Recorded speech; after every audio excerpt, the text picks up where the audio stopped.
Abran por favor, hermanos, sus Biblias en Jeremías capítulo 8.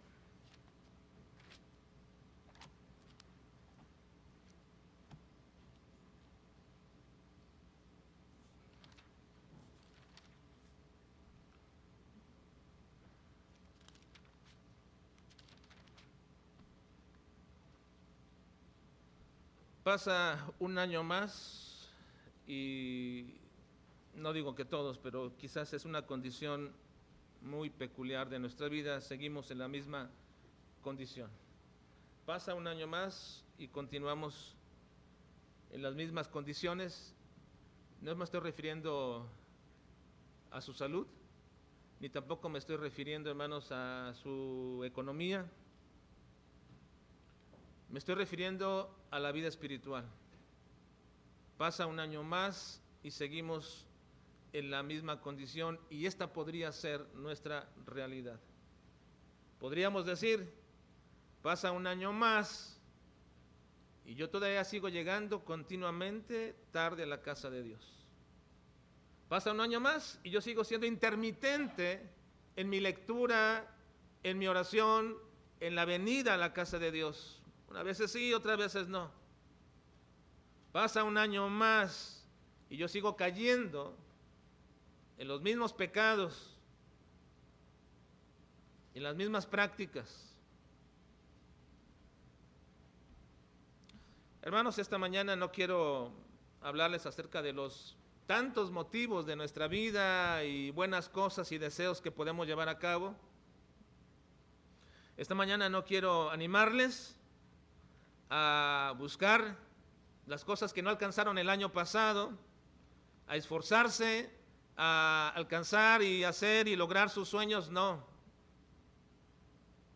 Esta mañana quiero iniciar con ustedes con una exhortación, hermanos, a dejar ya nuestra condición espiritual que no avanza y que se mantiene en la misma situación del año pasado y del anterior y del anterior y así continuamente.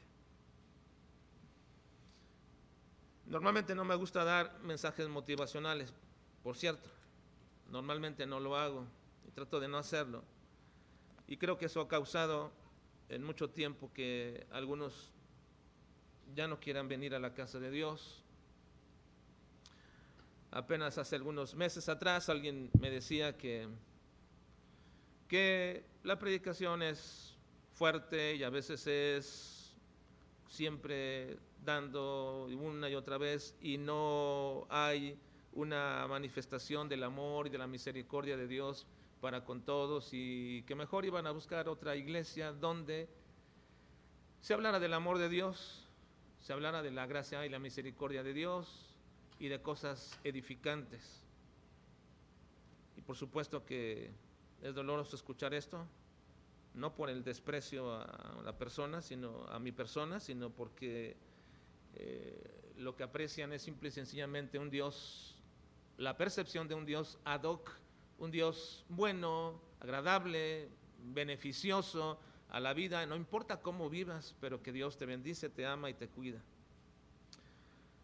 Pero hermanos, si vamos de cambiar nuestra vida en este año y lo que sigue, tenemos que ser confrontados continuamente con la palabra del Señor y no ser acariciados ni llenándonos de un bálsamo pernicioso, de afabilidad, de buena bondad, de buenos deseos, no.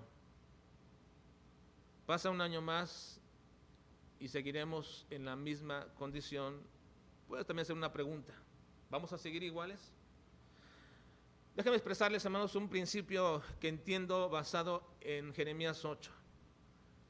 Debido a nuestra condición de derrotas, de pecados ocultos y de prácticas inadecuadas, debido a todo esto, a que caemos una y otra vez y que tenemos pecados ocultos y practicamos cosas que parecieran ser siempre normales o no tan graves, lo que necesitamos de manera muy urgente es arrepentirnos y dar un cambio radical de vida, porque si no lo hacemos, corremos el peligro de acostumbrarnos a vivir así.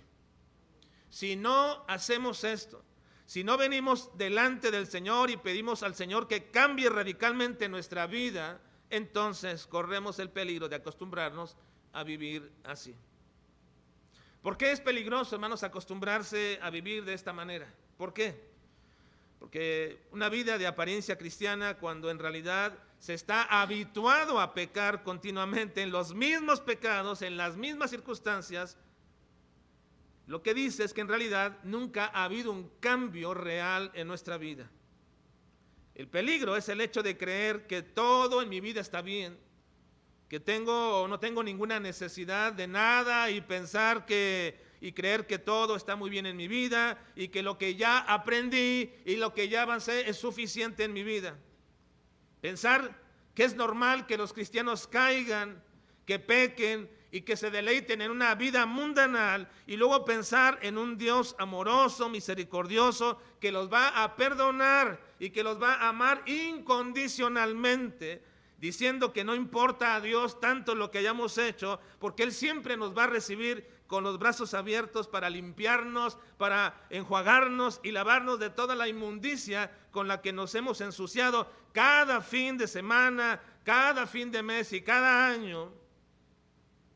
Eso es peligroso. Eso es muy peligroso y pernicioso para nuestra vida espiritual. Pensar y acostumbrarte a pensar que Dios te dice que no te preocupes, que Él te entiende y que sabe que eres débil y que por eso te va a perdonar una y otra vez y otra vez. Y que cada vez que tú quieras vas a volver a los brazos del Señor.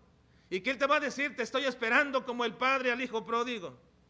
Pensar de esa manera es muy peligroso. Ciertamente, hermanos, Dios es misericordioso. ¿No es así, hermanos?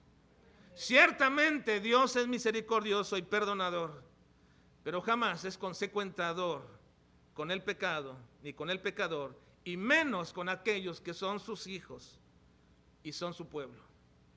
Tengamos cuidado, hermanos. Tengamos cuidado, porque podríamos estar viviendo una falsedad de apariencia cristiana, una falsedad de vida cristiana o una apariencia de cierta cristiandad. Vayan a Jeremías, por favor, capítulo 8, en esta mañana, los versículos 1 al 3, dice, en aquel tiempo dice Jehová. ¿Están ahí, hermanos? Jeremías 8. Por favor, traten de buscarlos ahí en su Biblia y si no alcanzó a encontrarlo, bueno, aquí lo puede leer en la pantalla, pero trate de leerlo ahora directamente de su Biblia. Jeremías capítulo 8. Lean conmigo, versículos del 1 al 3. En aquel tiempo, dice Jehová, sacarán los huesos de los reyes de Judá y los huesos de sus príncipes y los huesos de los sacerdotes y los huesos de los profetas y los huesos de los moradores de Jerusalén fuera de sus sepulcros, y los esparcirán al sol y a la luna, ejército del cielo, a quienes amaron y a quienes sirvieron, en pos de quienes anduvieron, a quienes preguntaron y ante quienes se postraron. No serán recogidos ni enterrados, serán como estiércol sobre la faz de la tierra, y escogerá la muerte antes que la vida todo el resto que quede de esta mala generación en todos los lugares a donde arrojé yo a los que queden, dice Jehová de los ejércitos. El profeta Jeremías, hermanos, tuvo una visión que Dios le permitió ver del futuro de su pueblo. Recuerden que Jeremías es un profeta que estaba estaba profetizando acerca de la cautividad de Judá, que les vendría un juicio de parte de Dios terrible para el pueblo. Ya el pueblo del norte no existía en su tierra, había sido llevado cautivo, y ahora quedaba solamente Judá. Y el profeta Jeremías ese era pregonero de parte de Dios, diciéndoles: esto les va a acontecer, esto les va a venir. Así que gran parte de las profecías de Jeremías es de lo que les iba a acontecer y lo que él ya veía en el futuro que estaba pasando con este pueblo. Así que esta no era una premonición en un sentido de algo que podría pasar. No, esto va a suceder, esto les va a pasar. Y qué terrible, porque la visión que aquí manifiesta Jeremías es precisamente una visión del valle de Hinnom, que está lleno de cadáveres podridos, una comida para las aves carroñeras. Qué triste final y lamento de aquella generación, porque dice Jeremías: todos esos hombres y toda aquella mala generación, sus cadáveres van a ser esparcidos por todas partes. Es parte del juicio de Dios. Qué terrible visión de Jeremías cuando levanta su vista y ve todo aquel valle lleno de cadáveres podridos. Y no es algo que pensó que podría pasar, sucedió, pasó, porque esto era parte de la profecía que vendría a todos ellos. Esta terrible visión de Jeremías sobre lo que puede acontecer, sobre lo que iba a acontecer más bien, no lo que podría acontecer, también puede ser una visión, tomándolo en este sentido, hermanos, acerca de la generación que estamos viviendo. El profeta vio terriblemente cómo estaba todo lleno de muertos. Ahora vean, por favor, versículos 4 al 7. Dice: les dirás, lean conmigo, les dirás asimismo: así ha dicho Jehová, el que cae no se levanta, el que se desvía no vuelve al camino. ¿Por qué es este pueblo de Jerusalén rebelde con rebeldía perpetua? Abrazaron el engaño y no han querido volverse. Escuché y oí, no hablan rectamente. No hay hombre que se arrepienta de su mal, diciendo: ¿qué he hecho? Cada cual se volvió a su propia carrera.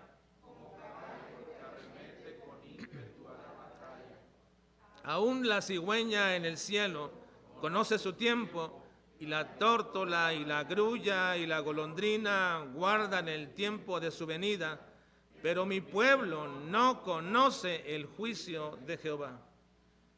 El pueblo, hermanos, de Judá se había acostumbrado a una vida que ellos mismos habían diseñado como adecuada y buena para sí mismos. Dios le llama a esta forma de vida una rebeldía perpetua.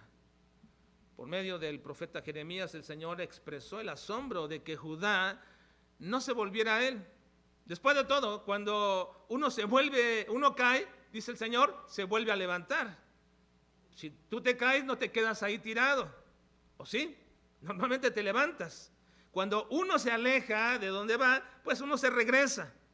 Pero luego dice el Señor: pero Judá se encontraba enredado en un estilo de vida de rebeldía perpetua, porque ellos habían caído y no se habían levantado, se habían alejado y no habían regresado.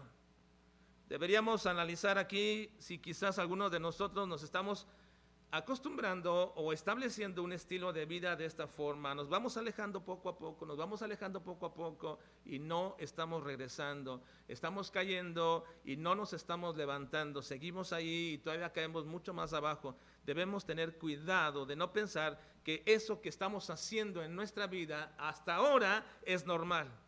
Ahora, el asunto aquí, hermanos, es que cuando nuestras prácticas deshonrosas a Dios las comenzamos a mezclar con una aparente piedad o religiosidad, entonces estamos dando el paso más peligroso de nuestras vidas. El pueblo de Judá aparentemente se sentía bien porque decían ellos que Dios estaba con ellos, que ellos eran su pueblo y que además tenían su palabra con ellos. Así que pensaban: bueno, tenemos a Dios, tenemos sus profetas, tenemos su palabra y vivimos así y de todo aparentemente va bien. Eso es demasiado peligroso. Vean los versículos 8 al 12. Dice, en el versículo 8 dice: ¿cómo decís? Nosotros somos sabios y la ley de Jehová está con nosotros. Ciertamente les dice anteriormente: se cayeron y no se levantan, se alejaron y no regresan, y luego ustedes dicen: somos sabios y la ley de Jehová está con nosotros. Ciertamente la ha cambiado en mentira la pluma mentirosa de los escribas. Los escribas eran aquellas personas que les enseñaban al pueblo la ley del Señor y habían trastornado la palabra de Dios, diciendo, miren, no es tan problemático lo que están haciendo, miren, lo que ustedes están haciendo en su vida no es tan malo, muchos también los hacen y miren, no pasa absolutamente nada. Además tienen un Dios que es pródigo, amoroso y les va a bendecir. La pluma de la mentirosa de los escribas ha cambiado. Luego dice, los sabios se avergonzaron, se espantaron y fueron consternados. He aquí que aborrecieron la palabra de Jehová. ¿Y qué sabiduría tienen? ¿Y qué sabiduría tienen? Por tanto daré a otros sus mujeres y sus campos a quienes los conquisten, porque desde el más pequeño hasta el más grande cada uno sigue la avaricia, desde el profeta hasta el sacerdote todos hacen engaño. Y curaron la herida de la hija de mi pueblo con liviandad, diciendo paz, paz, y no hay paz. ¿Se han avergonzado de haber hecho abominación? Ciertamente no se han avergonzado en lo más mínimo, ni supieron avergonzarse. Caerán por tanto entre los que caigan, cuando los castigue caerán, dice Jehová. Así que vamos a acostumbrarnos a una clase de vida, jamás nos va a llevar a entender nuestra condición y nuestra necesidad. Acostumbrarnos a vivir de esta manera, así jamás. No hay un pesar, no hay un arrepentimiento en nuestra vida. Y aparte, de pronto, si nos gusta escuchar esta clase de enseñanza donde todo está perfectamente bien y donde puedes venir cada domingo a exculpar o a expiar tus culpas de alguna manera y darte tus golpes de pecho, eso no te está beneficiando absolutamente nada. Ahora bien, al igual que el pueblo de Dios hace muchos años, tenemos un grave problema. Hay un grave problema en todo esto, hermanos.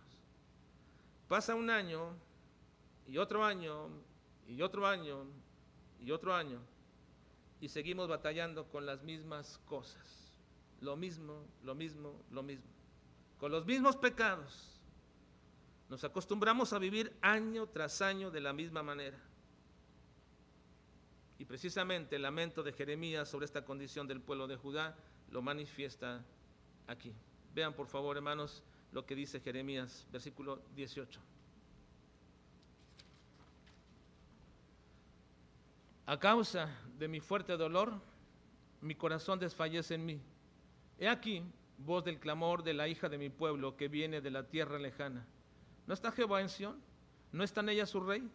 ¿Por qué me hicieron airar con sus imágenes de talla, con vanidades ajenas? Ahora lean conmigo, por favor, versículo 20, todos juntos. Leamos.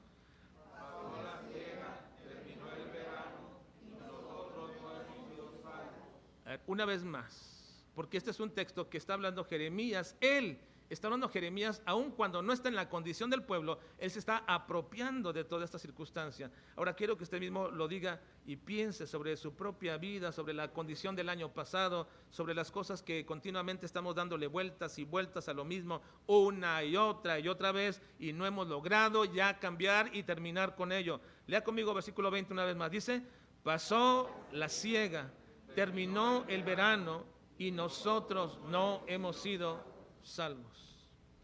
A ver, es un texto muy sencillo, hermanos. Hagamos un pequeño ejercicio y aprendámoslo de memoria para que esto nos recuerde continuamente que al término de ciertos ciclos deberíamos de analizar y decir, Señor, ya ha pasado otra vez el verano y otra vez la siega y yo sigo en las mismas cosas. Repitámoslo. A ver, dice el texto. Terminó el verano y nosotros no hemos sido salvos. Está sencillo, ¿verdad? A ver, ¿no está puesto ahí? No, quítelo para que no lo puedan ver. Digámoslo.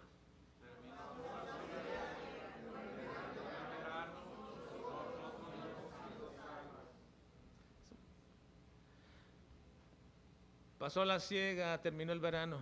Qué triste, ¿no, hermanos? Qué triste. Que ya terminó un año más y seguimos en la misma condición. Todavía sigo pensando si será bueno venir el día primero al culto, porque es domingo y es el día primero y todos descansan o están desvelados. Ustedes siguen pensando algunos, pasó la siega, terminó el verano. No es posible, hermanos. No es posible en nuestras vidas pensar de esta manera. Decir, bueno, Dios entiende que estamos tan desvelados. Dios entiende que estamos tan ocupados y que aparte ya va a comenzar el lunes la actividad y bueno, hay que descansar. No es posible que todavía pienses de esta manera, donde todavía tengas que sopesar la importancia, lo importante, lo agradable que es venir a la casa de Dios o quedarte en tu casa. ¿Cómo es posible que todavía estemos en esa condición? Bueno, la razón es que ha pasado el verano, veranos y veranos, años y años y ciegas y seguimos en la misma, en el mismo pensamiento, en la misma, no hemos avanzado absolutamente nada. No, esa es una condición terrible para los hijos de Dios. Es una condición terrible. ¿Qué sucede? ¿Qué pasa, hermanos? Aquí hay un problema. Hay un grave problema. Es que cuando nos damos cuenta dónde está el asunto que nos hace detenernos, cuando nos damos cuenta dónde está la situación por la cual no podemos seguir avanzando y estamos dándole vueltas a la misma cosa, cuando nos damos cuenta, porque todos nos damos cuenta de alguna manera, dónde está el punto de declive, dónde está ese punto que nos mantiene ahí, cuando nos damos cuenta, lo pensamos, lo reflexionamos, nos duele, nos pesa y decimos, mañana lo vamos a arreglar. Mañana lo arreglaremos. Hoy está de moda usar una palabra que hasta un punto suena muy académica y elegante para algo que es realmente uno de los males más grandes en nuestra vida. Le llaman procrastinación. La procrastinación es posponer algo para mañana. Procrastinar viene del latín procrastinare, que significa dejar hacer algo para hacerlo mañana. Y en realidad se traduce de una manera muy sencilla. La palabra pro es adelante. Crasti es mañana.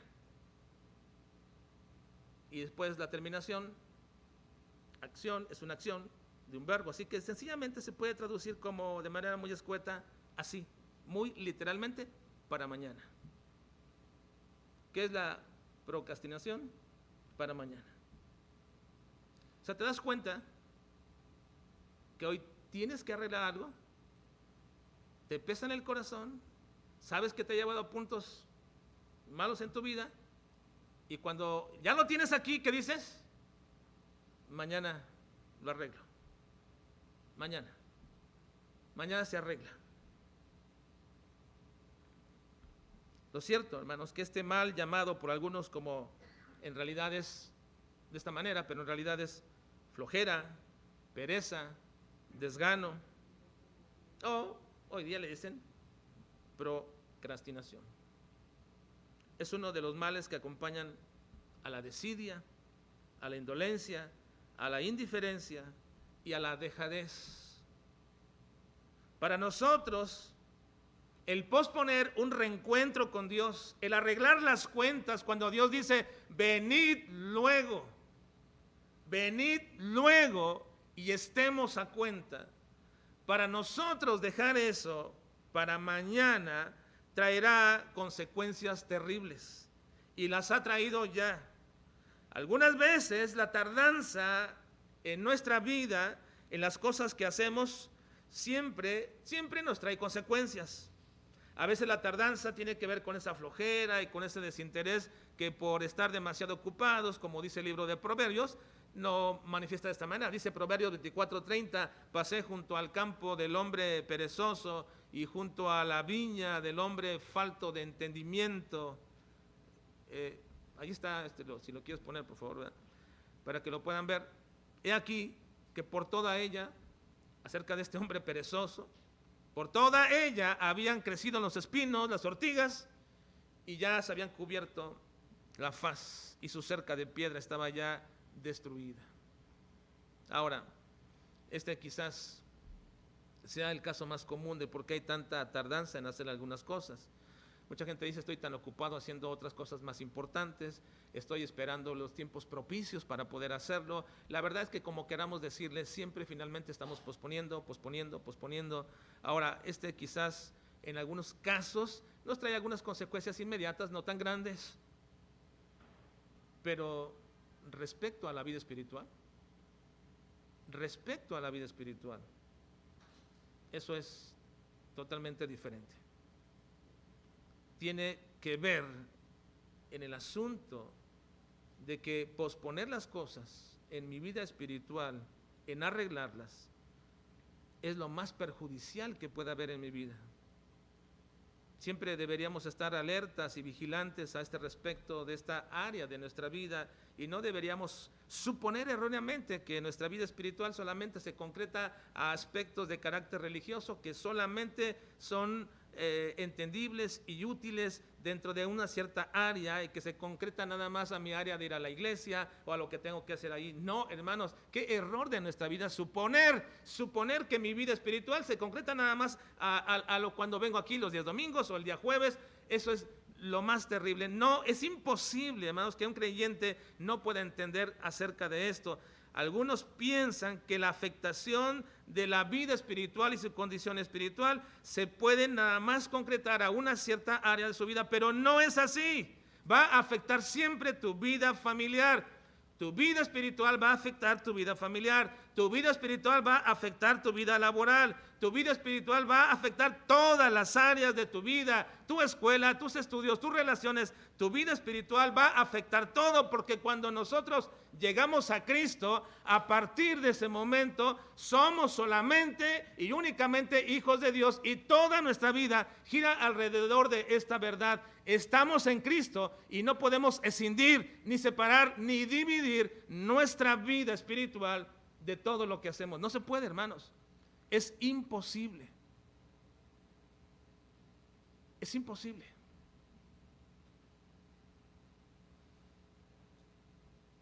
Pablo dijo en Gálatas 2:20, con Cristo estoy juntamente crucificado, y ya no vivo yo, mas vive Cristo en mí. Esta es una verdad que no deberíamos olvidar. Con Cristo estoy juntamente crucificado, y ya no vivo yo, mas vive Cristo en mí.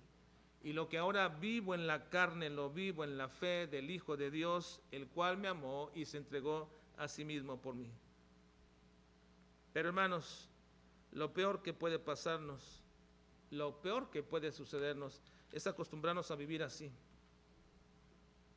y que nos habituemos a hacer siempre lo mismo, caer en los mismos pecados una y otra vez. Lo peor que puede sucedernos, hermanos, es seguir acostumbrándonos a esto. El punto terrible aquí es el hecho de que el pueblo de Dios conocía la ley del Señor, conocía su voluntad. El pueblo de Judá conocía al Señor, conocía su ley, conocía su voluntad, sabían lo que a Dios le agradaba. Ellos no hicieron caso, ellos estaban retardando el momento de su regreso a Dios, y esto por supuesto les trajo el juicio del Señor, y los mandamientos que pudieron obedecer y arreglar su vida, los despreciaron y los menospreciaron. Así que entonces Jeremías expresa en este verso, con un tono muy sombrío, muy triste por la condición del pueblo, lo que el pueblo está haciendo y le está pasando. Pasó la siega, ¿qué, hermanos? Terminó el verano y nosotros no hemos sido salvos. Es una profunda tristeza, hermanos, por el pueblo de Judá, de Jeremías. Pero también puede ser una profunda tristeza de la condición de muchos creyentes que nosotros observamos su vida. Ha pasado un año y otro año y otro año y otro año, y siguen lo mismo. Siguen batallando con las mismas situaciones. Se lo proponen, dice cada año, ahora sí lo haré, ahora sí lo arreglaré, ahora sí va a ser mejor, ahora sí pondré al Señor en primer lugar en mi vida, no habrá absolutamente nada por encima del Señor. Pero pasa otro verano, otra siega, y seguimos en las mismas condiciones. Es el triste lamento de Jeremías por su pueblo, es el triste lamento de muchos de nosotros por algunas familias, pero qué terrible, hermanos, que sea el triste lamento de algunos de ustedes por nosotros mismos, que así nos vean. Siguen en la misma condición. en la misma situación. Qué terrible.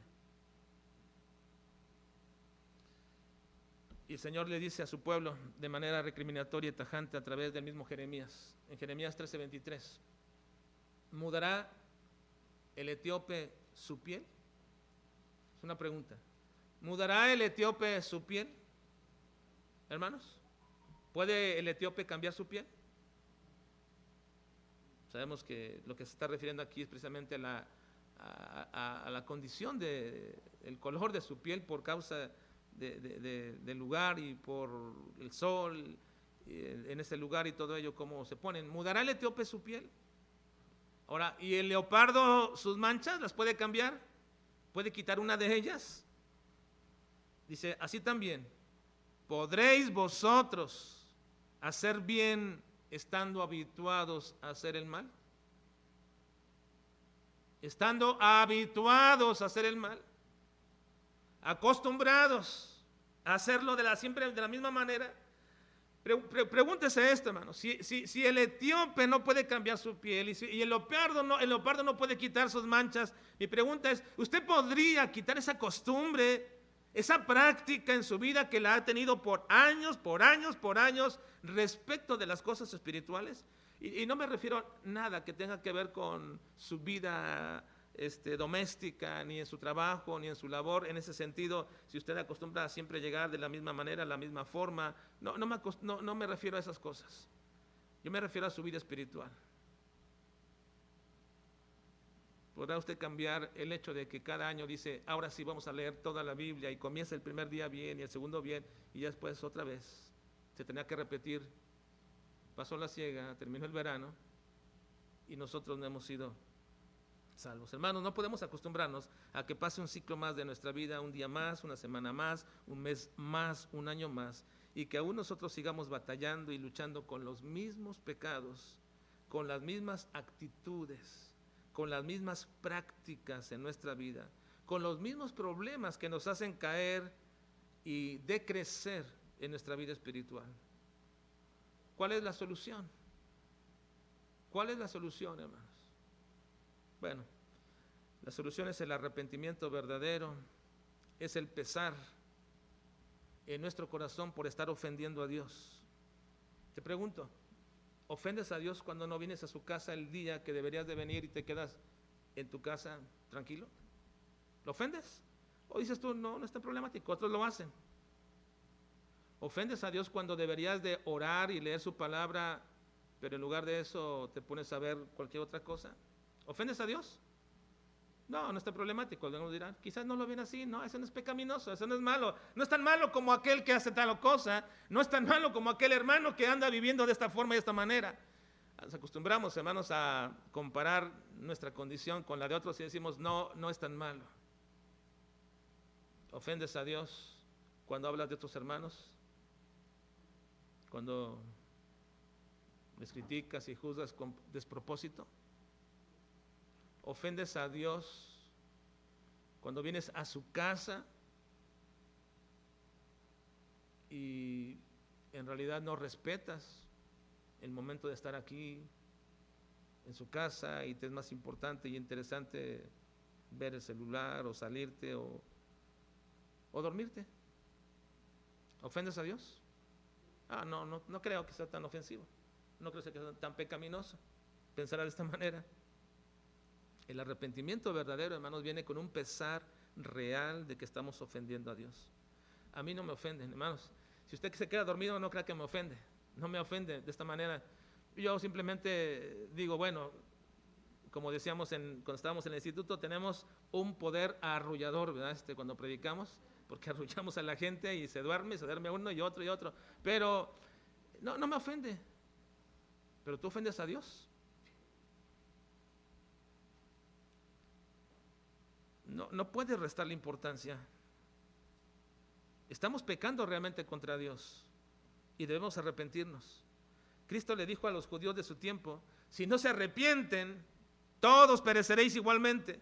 Porque ellos pensaban que había personas que necesitaban y que merecían mayor castigo que todos ellos. Y Cristo dijo, no, ustedes piensan que aquellos eran más pecadores que ustedes, que los de Siloé pecaron más porque se les cayó la torre y pecaron más que ustedes. No, si no os arrepentís, todos pereceréis igualmente.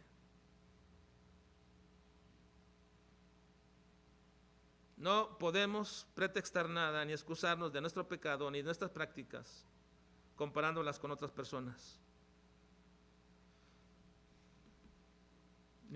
Necesitamos reconocer que estamos pecando contra Dios y que cada condición que estamos repitiendo una y otra vez, y cada domingo lo mismo, y cada semana lo mismo, y cada mes lo mismo, y cada año lo mismo, simplemente está manifestando que tu vida espiritual necesita una transformación y un cambio de parte de Dios. Necesitamos reconocer quiénes somos nosotros y quién es Dios. Así que dice Jeremías a su pueblo. Vean el versículo 22 y culminamos, hermanos. Versículo 22.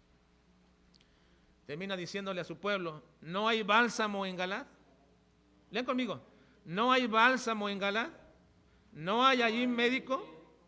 ¿Por qué pues no hubo medicina para la hija de mi pueblo? Es una pregunta retórica que está haciendo Jeremías a su pueblo. ¿Acaso no hay bálsamo en Galad? Si ustedes están mal, vayan a Galad. Allí están frente a Galad. En Galad probablemente había un lugar donde había médicos y había ciertos medicamentos, habían avanzado de alguna manera. Y les pregunta de alguna forma Jeremías, esta es su condición. ¿No podrían ustedes ir simplemente a Galad y tomar de ahí el bálsamo y consultar con el médico para que arregle ese problema? ¿No podrían hacerlo? Pero lamentablemente dice, ¿por qué pues no hubo medicina para la hija de mi pueblo?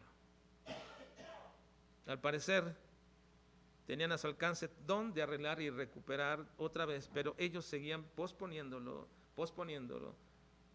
Y hermanos, no podemos seguir esperando otro año más para arreglar nuestra vida espiritual.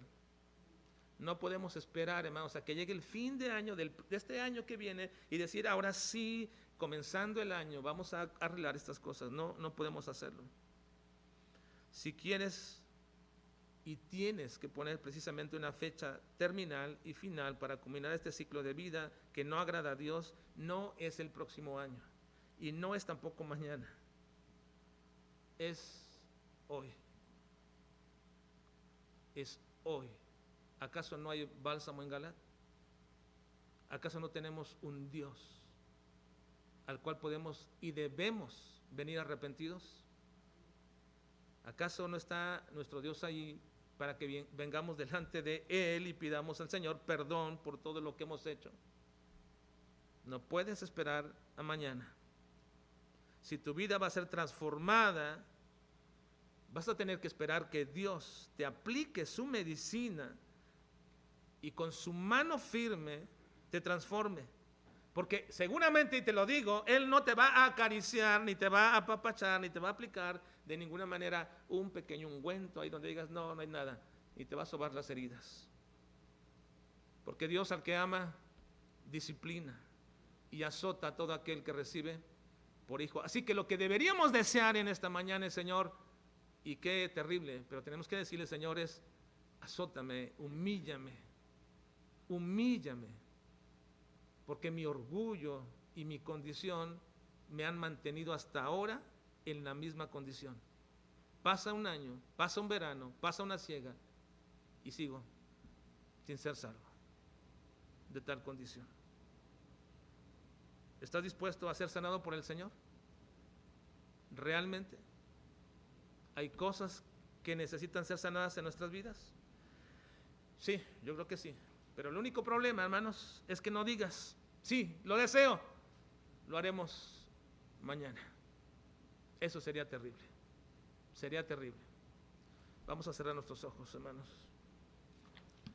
Inclinar nuestras cabezas y vamos a orar.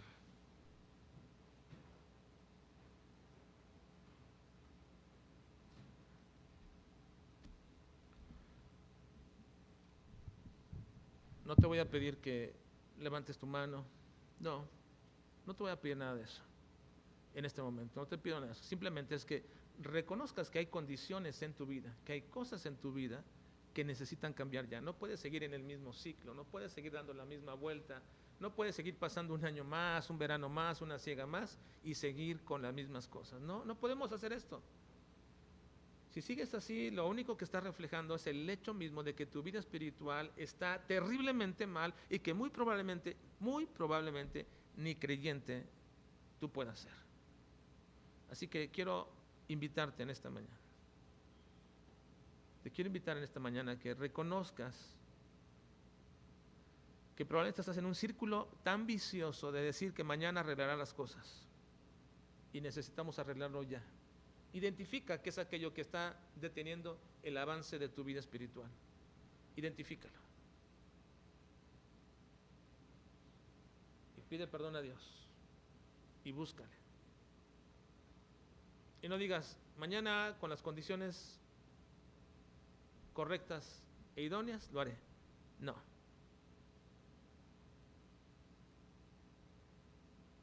No podemos hacer esto, hermanos.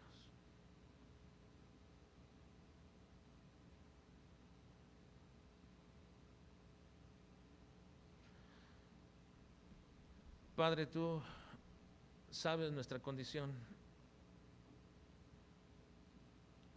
Y es tan terrible que muchos de nosotros, reconociéndolo, sigamos menospreciando el volver a ti. Sabemos que hay bálsamo en Galaad y que hay un médico de médicos que puede sanarnos, pero seguimos haciendo lo mismo, posponiendo y no deteniendo ya el avance de nuestro pecado, nuestra maldad, de nuestro círculo vicioso. Perdónanos, Dios, y ayúdanos que si hemos de comenzar un año más en este momento, no digamos ni dejemos las cosas para el día de mañana, que lo hagamos hoy en este momento. Dios, ayúdanos, Señor, porque la verdad nosotros no hemos podido hasta ahora. Hemos tenido buenos deseos y a veces nos hemos sentido animados, Señor, en tratar de avanzar, pero de inmediato nos cansamos, de inmediato nos olvidamos, de inmediato el pecado nos agobia y no permitimos y no seguimos bajo esa dirección. Dios, ayúdanos.